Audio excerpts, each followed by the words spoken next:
नमस्कार दोस्तों, कैसे हैं आप। अपन पढ़ रहे थे हेलोजन डेरिवेटिव्स। हेलोजन डेरिवेटिव्स में प्रीवियस क्लास में अपन ने पढ़ लिया था बेटा क्लोरोफॉर्म की जीएमपी वगैरह उसकी रिएक्शन अपन ने कंप्लीट कर ली थी। उसमें कुछ इंपॉर्टेंट रिएक्शन है, कार्बिल डाइमर्टीमा रिएक्शन, उनकी मैकेनिज्म वगैरह अपन ने कंप्लीट कर ली थी। अब जो नेक्स्ट है अपने पास बेटा वो है आयोडोफॉर्म। ये भी हेलोफॉर्म रिएक्शन के थ्रू ही फॉर्मेशन होता है। तो अपन पढ़ेंगे इसका सर्वप्रथम फॉर्मेशन ऑफ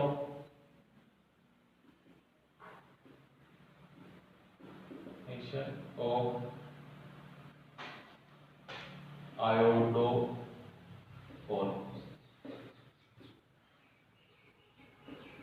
आयोडोफॉर्म का क्या होता है बेटा फॉर्मेशन।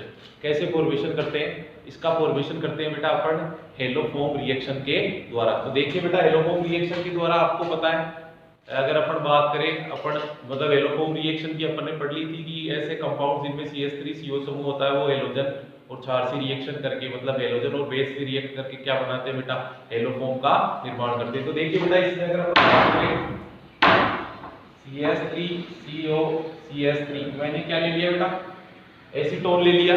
क्या ले लिया एसीटोन ले लिया। अब इस एसीटोन की जो रिएक्शन है एसीटोन की जो रिएक्शन है मैं करवाऊंगा किससे पहले आयोडीन से। किससे करवाऊंगा क्योंकि आयोडोफॉर्म बनाना है, आयोडीन से करवाऊंगा 3I2 6 आयोडीन के परमाणु या 3 आयोडीन के अणु अपन लेते हैं। तो यहां से क्या हो गया 3 आयोडीन क्या हो जाती है बेटा बाहर निकलती है Ci3CO CH3 plus 3HI। Clear है। ये क्या निकल गया बेटा आपके पास 3HI क्या हो गया यहां से बाहर 3 हाइड्रोजन का प्रतिस्थापन कर दिया किसने 3 हेलोजन परमाणु ने। ये जो बना आपके पास, अब अगर अपने पास क्लोरीन से बनता है तो उसे अपन क्या कहते हैं, अगर एल्डिहाइड हो तो क्लोरल कहते हैं। यहाँ क्या है कीटोन है आयोडीन है, तो ये क्या बन गया बेटा आयोडेल। क्या बन गया बेटा ये आयोडेल बन गया। अब देखो इसकी अगर अपन बात करें फिर इसकी रिएक्शन करवाते हैं अपन किससे Ci3CO CS3 इसकी रिएक्शन करवाते हैं अपन क्षार से। किससे करवाते हैं बेटा क्षार से NaOH क्षार से इसकी रिएक्शन करवाते हैं। तो आपके पास क्या हुआ बेटा ये यहां से CH3 आयोडोफॉर्म का फॉर्मेशन हो गया प्लस क्या बचा आपके पास CH3 C double bond O Na ये बन गया आपके पास सोडियम एसीटेट और ये क्या बन गया बेटा आयोडोफॉर्म। क्या बन गया बेटा डोफॉर्म। आयोडोफॉर्म का निर्माण हो गया। आयोडोफॉर्म जो होता है वो कैसा होता है बेटा पीला। कैसे रंग का होता है पीले रंग का होता है। ये पीले रंग का होता है। तो ये अपन ने देखा कि आयोडोफॉर्म का निर्माण हेलोफॉर्म अभिक्रिया द्वारा ही आप यूं कह सकते हो by the haloform reaction. Haloform अभिक्रिया के द्वारा आपने किसका निर्माण कर लिया बेटा यहाँ पे आयोडोफॉर्म का भी क्या कर दिया बेटा निर्माण कर लिया। आप आयोडोफॉर्म का निर्माण एथेनॉल से भी करवा सकते हैं। पहले अगर अपन आयोडीन लेंगे फिर वो आयोडीन उसको कन्वर्ट करेगी एथेनॉल में एथेनॉल में मतलब एल्डिहाइड में कन्वर्ट करेगी एथेनॉल को। फिर एल्डिहाइड की रिएक्शन फिर से अपने को किससे करवानी पड़ेगी हेलोजन और क्षार से। तो किसका निर्माण होगा बेटा आपके पास आयोडोफॉर्म का निर्माण होगा। ये आपके पास इसकी जो मेथड है आयोडोफॉर्म बनाने का मेथड है। अब अपन इसकी जो मेनली रिएक्शंस होती है उनके बारे में पढ़ेंगे। अब देखिए बेटा अपन ने पढ़ लिया था कि आयोडोफॉर्म को कैसे फॉर्मेशन करेंगे, आयोडोफॉर्म का कैसे निर्माण करेंगे। उसके बाद अब पढ़ेंगे अपन आयोडोफॉर्म की कुछ रिएक्शन और कुछ उसके बेसिक कैरेक्टर्स पढ़ेंगे। तो देखो मैं आपको बता दूं बेटा आयोडोफॉर्म जो होता है वो येलो कलर का होता है, येलो कलर का सॉलिड होता है। और ये क्लोरोफॉर्म से भी क्या होता है बेटा ज्यादा रिएक्टिव होता है। क्लोरोफॉर्म से भी क्या होता है बेटा ज्यादा रिएक्टिव होता है। ये भी वाटर में अनसोल्युबल होता है। और अगर यहाँ पर बात करें ईथर वगैरह एल्कोहल में क्या रहता है कंप्लीटली डिसॉल्व रहता है।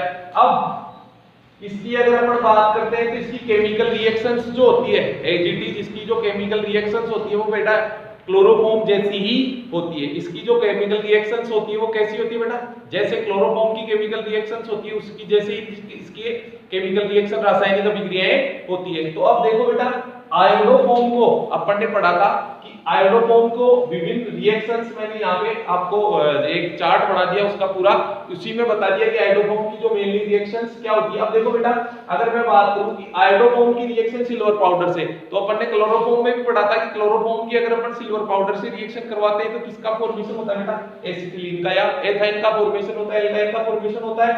अब CH3 आयोडोफॉर्म की रिएक्शन आप प्राथमिक एमीन KOH से, आपको पता है कौन सी विक्रिया होगी, ये विक्रिया होगी बेटा कार्बोनिल रिएक्शन, और यहां क्या बनता है बेटा, आइसोसाइनाइड। कल भी अपन ने पढ़ा था, प्रीवियस क्लास में अपन ने पढ़ा था, आइसोसाइनाइड का फॉर्मेशन होता है, इसे अपन कार्बोनिल विक्रिया या आइसोसाइनाइड टेस्ट कहते हैं। ये दुर्गंध युक्त आइसोसाइनाइड प्राप्त होता है, इसलिए ये प्राथमिक एमिनों के परीक्षण में टेस्टिंग के काम में भी आती है। अब देखो इसके अलावा आयोडोफॉर्म की रिएक्शन में आयोडोफॉर्म को जब अपन गर्म करते हैं तो ये आयोडीन की बैंगनी वाष्प निकलती है। क्या होता है बेटा, आयोडीन की बैंगनी वाष्प निकलती है। जब आयोडोफॉर्म की विक्रिया AgNO3 से करवाते हैं तो AgI का पीला अवक्षेप प्राप्त होता है। कैसा अवक्षेप प्राप्त होता है बेटा, पीला अवक्षेप प्राप्त होता है। इसका जब अपचयन होगा यहाँ पे क्या होगा बेटा, रिडक्शन। जब अपचयन होगा तो आपके पास इसका CH2I2 का फॉर्मेशन होगा, इसकी KOH एक्वस KOH से रिएक्शन करवाएंगे, जल अपघटन करवाएंगे तो फॉर्मिक एसिड का निर्माण होगा। तो ये कुछ महत्वपूर्ण विक्रियाएं थी किसकी बेटा, आयोडोफॉर्म की। किसकी थी बेटा, ये आयोडोफॉर्म की कुछ महत्वपूर्ण विक्रियाएं थी जो कैसी होती है, क्लोरोफॉर्म जैसी। इसके अलावा आयोडोफॉर्म का जो मेन यूज होता है वो किसमें आता है बेटा, एंटीसेप्टिक के, घावों के ऊपर एंटीसेप्टिक के रूप में इसको लगाया जाता है। तो ये रिएक्शन थी आपके किसकी बेटा, आयोडोफॉर्म की। तो ये अपने पास एल्किल हैलाइड के mono alkyl halide, di alkyl halide, tri alkyl halide complete हो गया। अब अपन इसी यूनिट का जो सेकंड पार्ट है, इसी यूनिट का जो नेक्स्ट पार्ट अपने हेलोएरिन्स उनके बारे में पढ़ेंगे।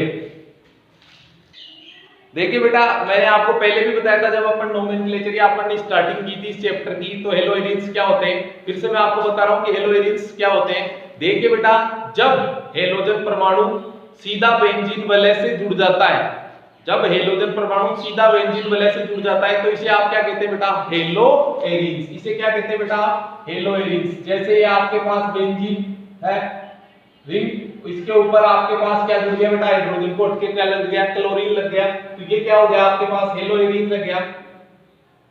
जब ब्रोमीन लग गया, कुछ भी लग सकता है, हेलोजन, ब्रोमीन, आयोडीन, तो ये आपके पास क्या है बेटा, ये सारे के सारे आपके पास हेलोएरिन्स है। जब बेंजीन वलय से सीधा हेलोजन जुड़ जाता है, जब बेंजीन वलय से सीधा हेलोजन जुड़ जाता है तो इसे आप क्या कहेंगे बेटा, इसे आप कहेंगे बेटा हेलोएरिन्स। आप इसको UVA भी हो सकता है, देखिए CH3 ये Cl, तो ये आपके पास क्या है बेटा, ऑल आर हेलोएरिन्स। ये क्या है बेटा, हेलोएरिन्स। हेलोएरिन्स क्लोरोबेंजीन, ब्रोमोबेंजीन, आयोडोबेंजीन, ये आयोडोटोलुइडीन और ये क्लोरोटोलुइडीन। अगर अपन बात करें, ये आपके पास कुछ हेलोएरिन्स के मैंने क्या दिए बेटा, एग्जांपल्स दिए, ये हेलोएरिन्स कहलाते हैं। हेलोएरिन्स का मतलब जब बेंजीन वलय पर, बेंजीन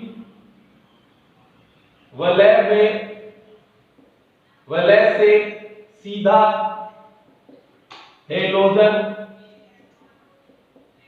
परमाणु जुड़ा हो, जब बेंजीन वलय से सीधा हेलोजन परमाणु हो उसे क्या कहेंगे बेटा, हेलोएरिन्स। वो क्या कहलाएंगे बेटा, हेलोएरिन्स। मतलब हेलोजन कहां पे, एरीन मतलब बेंजीन, एरिल रिंग पे, बेंजीन रिंग पे जुड़ा होता है। अब देखो ये आपके पास हेलोएरिन्स होते हैं। अब इनमें पढ़ेंगे अपन इसके जो बंध की नेचर है, फिर इनके GMP general method of preparation पढ़ेंगे, फिर साथ में ही अपन पढ़ेंगे क्या बेटा, इसकी जो केमिकल रिएक्शन है उनके बारे में पढ़ेंगे। तो देखो फर्स्ट ऑफ ऑल अगर अपन बात करते हैं हेलोएरिन्स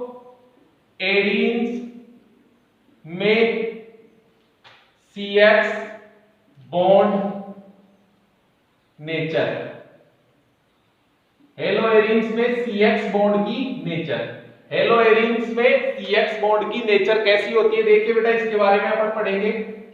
आप देखो ये हेलोजन जब कहां जुड़ जाता है बेटा, बेंजीन वलय पे, ये आपके पास बेंजीन वलय, यहां पे हेलोजन परमाणु। अगर अपन बात करते हैं X, जैसे क्लोरीन मान लो, क्लोरोबेंजीन मान लो। अब आपको पता है कि हेलोजन के बाह्यतम कोश में कितने इलेक्ट्रॉन होते हैं बेटा? 7 होते हैं।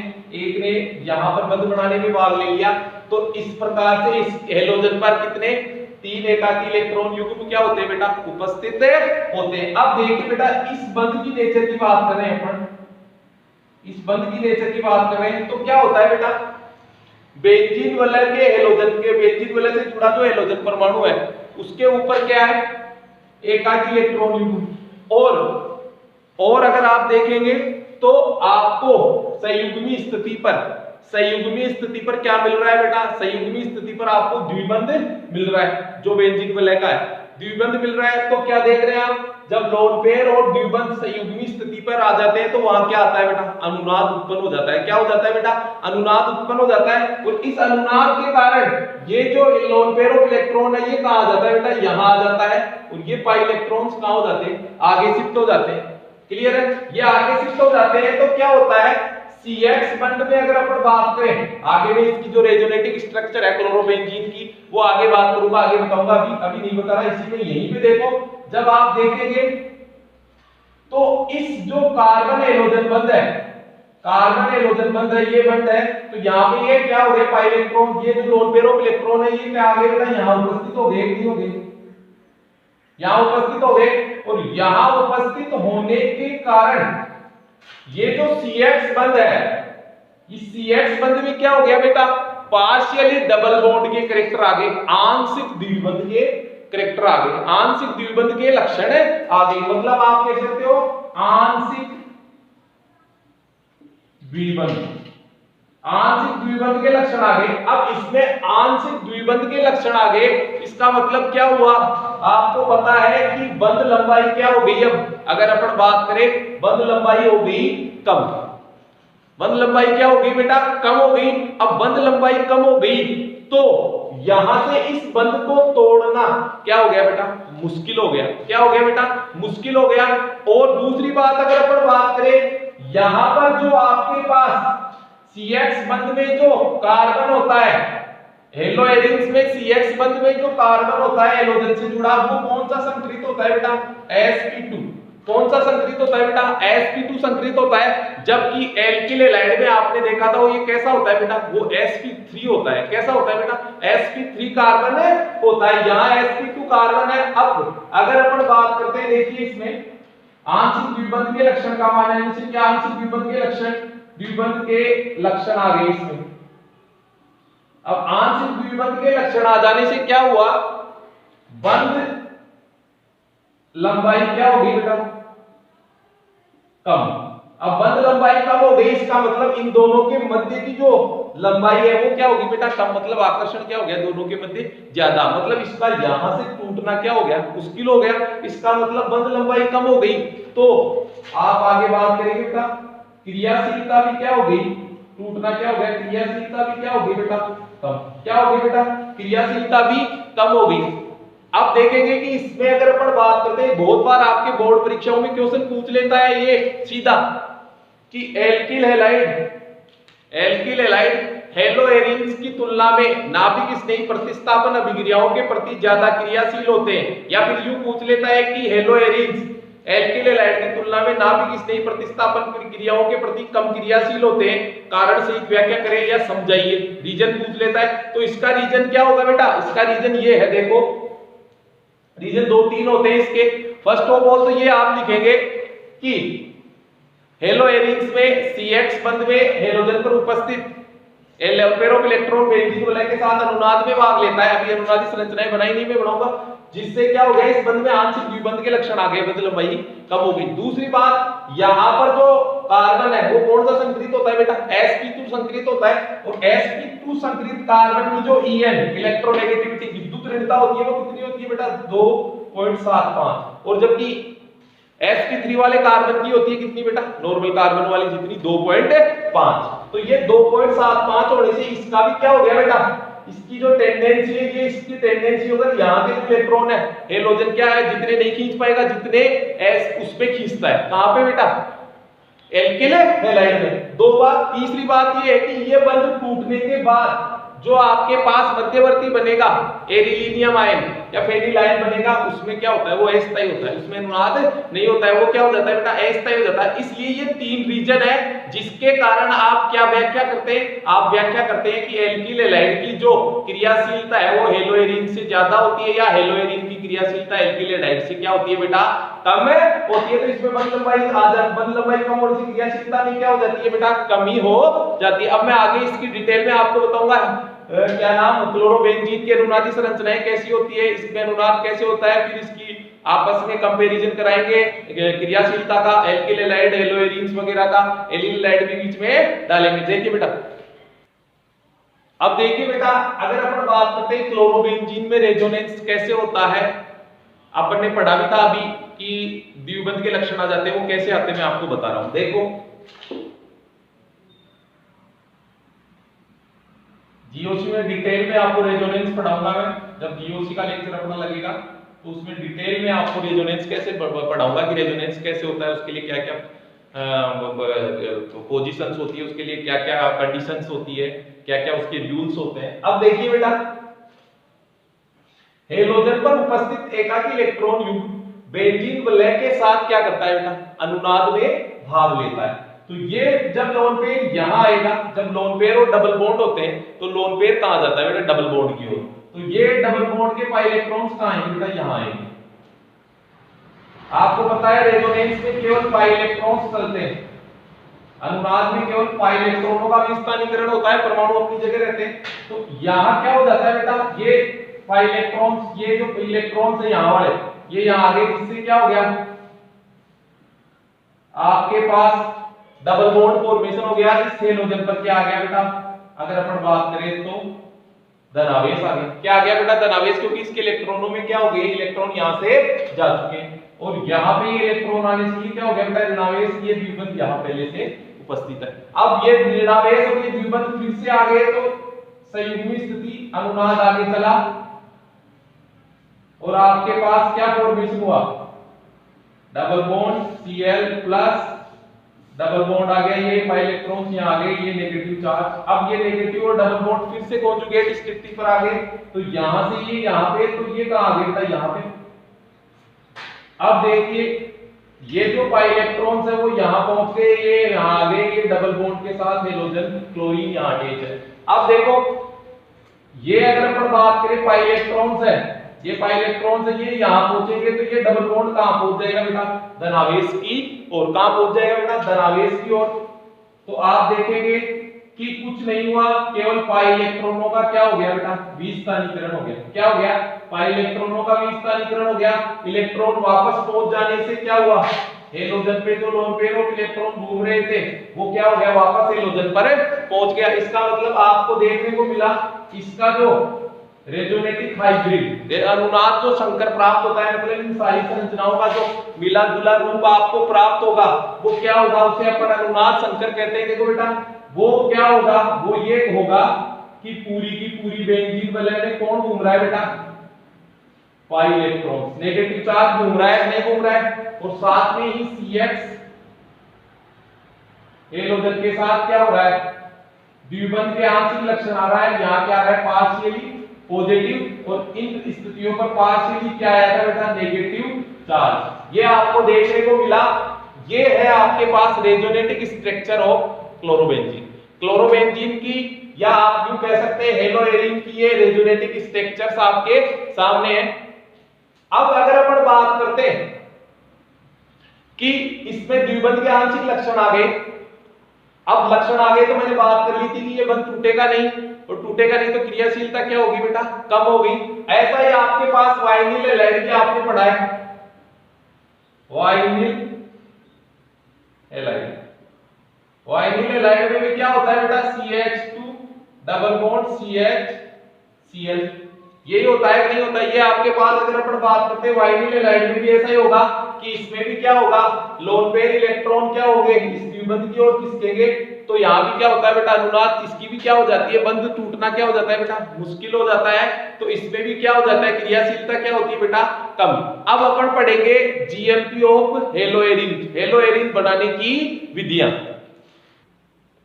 अब देखिए बेटा, अपन ने एलोरीन्स के बारे में पढ़ा के एलोरीन्स क्या होते हैं, साथ में ही अपन ने उनकी रिएक्टिविटी के बारे में, उसके CH बॉन्ड की नेचर के बारे में और क्लोरोबेंजीन की अनुनादी संरचनाएं बताई मैंने आपको।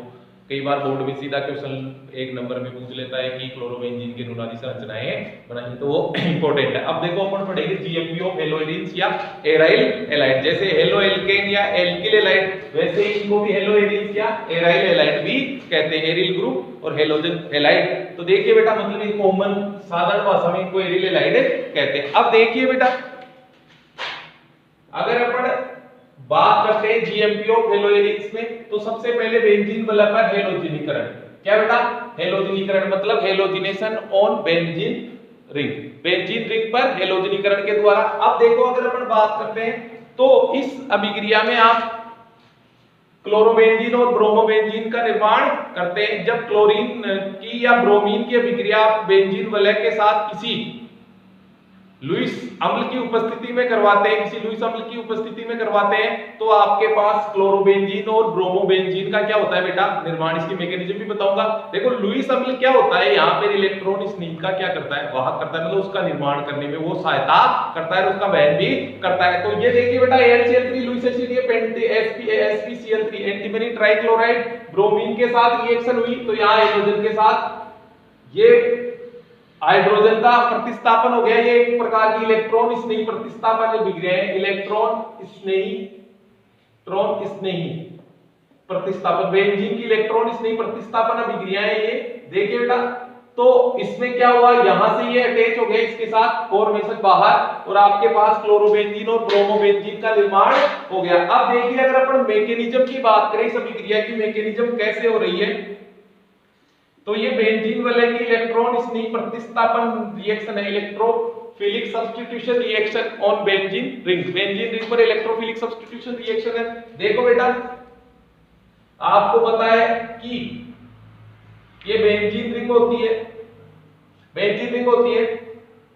अब देखो, इसमें AlCl3 जो अपन ने लुईस एसिड के रूप में लिया है, वो क्या करता है बेटा? हेलोजन से रिएक्ट होता है। किससे रिएक्ट होता है बेटा? ये लुईस एसिड है, इलेक्ट्रॉन डेफिशिएंट है, तो ये क्या करता है, यहां से हेलोजन से रिएक्ट होकर क्या बनाता है आपके पास? Cl प्लस AlCl4 माइनस, मतलब आपके लिए क्या बना दिया बेटा? इसने इलेक्ट्रोफाइल बना दिया, इलेक्ट्रोफाइल।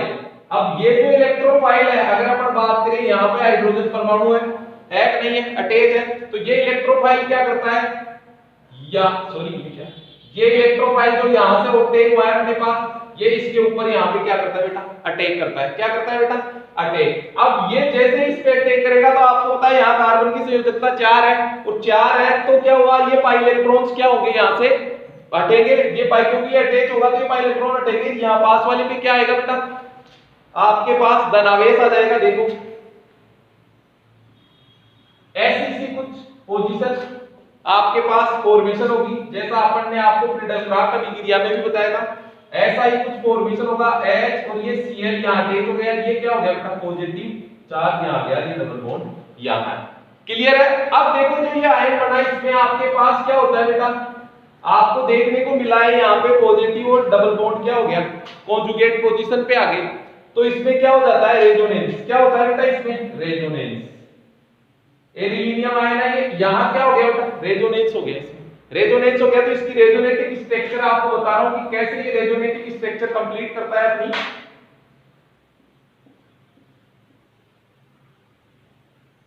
HCl और साथ में आपके पास पॉजिटिव डबल बॉन्ड। अब देखो, ये डबल बॉन्ड क्या आएगा? यहां आएगा कि नहीं आएगा? तो डबल बॉन्ड यहां आएगा तो क्या होगा? ये पॉजिटिव चार्ज यहां से डबल बॉन्ड खत्म हो गया, तो पॉजिटिव चार्ज यहां आ गया ClH, और ये डबल बॉन्ड यहां आ गया। अब देखो, नेक्स्ट रिएक्शन में क्या होगी? नेक्स्ट स्टेप में क्या होगा? ये डबल बॉन्ड यहां आएगा। ये डबल बॉन्ड जब यहां आता है, तो देखिए, ये जो डबल बॉन्ड यहां आएगा तो क्या होगा? तो बेटा H और Cl, और ये पॉजिटिव चार्ज कहां आ गया बेटा? यहां आ गया। ये पॉजिटिव चार्ज कहां आ गया बेटा? यहां आ गया। तो ये इस प्रकार से क्या होता है बेटा अनुनाद, ये जब पॉजिटिव चार्ज आता है तो ये फिर यह हाइड्रोजन क्या करेगा बेटा, यहां से अपना क्या करेगा, एक इलेक्ट्रॉन, ये जो बॉन्ड वाले इलेक्ट्रॉन ही यहां डोनेट कर देगा, जिससे यहां पे ये पॉजिटिव चार्ज खत्म हो जाएगा और हाइड्रोजन का बाहर और क्लोरोबेंजीन का फॉर्मेशन। अब देखो ये आपके पास क्या होता है, इसकी रेजोनेटिव स्ट्रक्चर्स होती है, क्या होती है बेटा, इसकी रेजोनेटिव स्ट्रक्चर्स होती है। तो अब इस पे क्या होता है, जो आपके पास फॉर्म था ClH, ये पॉजिटिव, AlCl4 माइनस, देखो यहाँ पे AlCl4 माइनस बना था आपके लुईस एसिड की ड्यूरेशन में। तो अब ये AlCl4 जो माइनस है आपके, ये क्या करता है, इस हाइड्रोजन को अपने साथ ले जाता है, किसको, हाइड्रोजन को। ये हाइड्रोजन वाले जो इलेक्ट्रॉन है वो कहां जाएंगे बेटा, यहां आएंगे। यहां आएंगे तो देखो ये आपके पास डबल बॉन्ड पहुंच गया, क्लोरोबेंजीन प्लस क्या हो गया, AlCl3 कैटलिस्ट की फॉर्म में इलेक्ट्रोफाइल अपने लिए बनाया, और HCl का क्या हो गया बेटा, बाहर इलिमिनेट हो गया। तो ये एक बेंजीन वाले पे इलेक्ट्रॉन स्नेही प्रतिस्थापन अभिक्रिया इलेक्ट्रोफाइल रिएक्शन है बेंजीन वाले पे। तो इन अभिक्रियाओं के द्वारा क्या होता है बेटा, आपके पास हेलो एरीन्स का क्या होता है बेटा निर्माण, जिसमें क्लोरोबेंजीन और ब्रोमोबेंजीन का निर्माण होता है। अब देखिए बेटा, अगर अपन बात करते हैं, नेक्स्ट है अपने पास, पहले अपन ने हेलोजनीकरण अभिक्रिया पढ़ी बेंजीन वाले पर, हेलोजिनेशन से अपन ने पढ़ा आपके पास हेलो एरीन की फॉर्मेशन। अब नेक्स्ट है आपके पास पार्श्व श्रृंखला हेलोजनीकरण, साइड चेन हेलोजिनेशन। अब साइड चेन हेलोजिनेशन में क्या होता है, जब आप किसी मेथिल बेंजीन की या एल्किल बेंजीन की, मेथिल बेंजीन एल्किल बेंजीन की रिएक्शन करवाते हैं किससे बेटा, हेलोजन से, in the presence of Hν, sunlight, सूर्य के प्रकाश की उपस्थिति, सनलाइट की उपस्थिति में आप रिएक्शन करवाते हैं। तो देखिए बेटा यहां पर आपके पास लुईस एसिड नहीं होगा, इस रिएक्शन में क्या नहीं होगा बेटा, लुईस एसिड नहीं होगा, उसकी क्या होगी, एब्सेंस होगी। तो क्या होता है, साइड वाला जो एल्किल समूह है, बेंजीन वाले से जुड़ा जो एल्किल समूह होता है, उसका जो हाइड्रोजन परमाणु है उस किसके द्वारा प्रतिस्थापित हो जाता है बेटा, हेलोजन के द्वारा, और आपके पास किसका निर्माण होता है बेटा, बेंजील क्लोराइड का। किसका निर्माण हो गया, CH2Cl प्लस HCl, किसका निर्माण हो गया बेटा, बेंजील क्लोराइड, बेंजील क्लोराइड। अब देखो ये बेंजील क्लोराइड का निर्माण हो गया, यदि if the Cl2 in axis, अगर इस रिएक्शन में आप Cl2 एक्सिस में ले, if the Cl2 in axis मतलब Cl2 का आधिक्य ले, तो क्या होगा, क्लोरीन सारे के सारे हाइड्रोजनों का जो बेंजीन वलय से जुड़े हुए, कार्बन से जुड़े मतलब बेंजाइलिक हाइड्रोजनों का क्या कर देगी बेटा, प्रतिस्थापन कर देगी, और आपके पास अलग अलग फॉर्मेशन कर देगी प्रोडक्ट का। देखिए CH2H प्लस ClHν, तो क्या होगा, पहले माइनस HCl क्या बन गया बेटा आपके पास, बेंजील क्लोराइड बन गया, CH2Cl। अब नेक्स्ट रिएक्शन में अगर अपन बात करेंगे तो आपके पास क्या होगा बेटा, वापस Cl2 इससे क्या होगा बेटा, रिएक्ट होगा, तो क्या होगा आपके पास माइनस HCl और क्या बनेगा, बेंजल, ये बेंजील क्लोराइड बना। अब क्या बनेगा, बेंजल, CH Cl और Cl, बेंजल, ये आपके पास बेंजल क्लोराइड बन गया बेटा।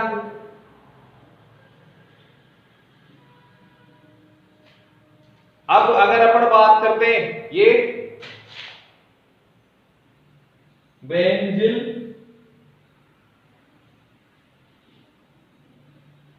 और नेक्स्ट अगर अपन बात करेंगे एलोजन, तो बेंजो, एलोजन और हटेगा यहां से एक और एक और हाइड्रोजन को उठा देगा यहां पे, और एक एलोजन का फिर से प्रतिस्थापन, तो क्या बनेगा बेटा,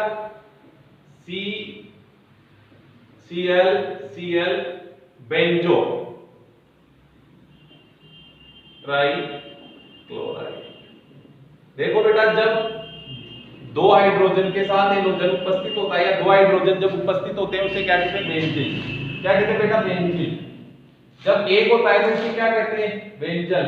और जब हाइड्रोजन की उपस्थिति नहीं होता है तो उसे क्या कहते हैं बेटा? बेंजो। क्या कहते हैं बेटा? बेंजो। तो इस प्रकार से आपके पास साइड चेन हेलोजनेशन से भी आप किसका फॉर्मेशन कर सकते हैं बेटा?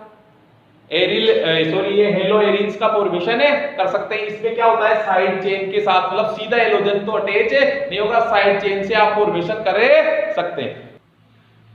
तो ये थी बेटा अपने पास हेलो एरिन्स बनाने की आपके पास दो मेथड, दो विधियां मैंने आपको बताई, और बाकी भी अपन बात करेंगे। तो बेटा ये था आज का अपना लेक्चर। इसमें आगे हेलो एरिन्स की जो जीएमपी है, सैंडवेयर की रिएक्शन वगैरह, एनिलीन वगैरह से जो भी है रसिंग प्रोसेस वगैरह, उनकी आगे वाले लेक्चर में, आगे वाले वीडियो में बात करेंगे। तो बेटा आपको चैनल को ज़्यादा से ज़्यादा सब्सक्राइब करना है, लाइक करना है। और कुछ बच्चों ने कमेंट्स भी डाले थे, तो मैंने जो क्या नाम से साइज है वो बढ़ा दी है। जो अपन ने फिगर लिख रखे हैं उन फिगर की साइज मैंने क्या कर दी है? इनहांस कर दी है, बढ़ा दिया है। फिर भी अगर किसी प्रकार का और डाउट है, किसी बच्चे के कोई समझने में कोई प्रॉब्लम है, तो आप मेरे को कमेंट बॉक्स में कमेंट डाल के क्या कर सकते हैं? सोल्व आउट कर सकते हैं। थैंक यू बेटा।